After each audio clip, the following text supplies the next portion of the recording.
இன்னைக்கு இந்த கப்பில் 210 ml பிடிக்குண்டு போட்டிருக்கு. ஆனால் நம்ம இதை அளந்து பார்த்துருவோம் எவ்வளோ ml பிடிக்குதுன்ட்டு. இப்போ பார்த்தீங்களா 2 மெசேஜ் ஜாரில் 100 ml எடுத்தாச்சு. 100 ml, இது ஒரு 100 ml எடுக்கிறீங்களா?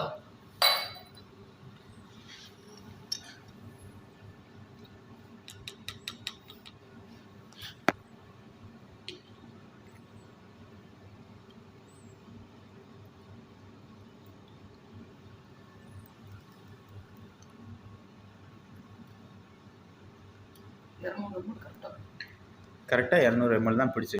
மடி ஒரு 10 ml காமிடா. இது மடி எக்ஸ்ட்ரா ஒரு 10 ml. ஊற்று.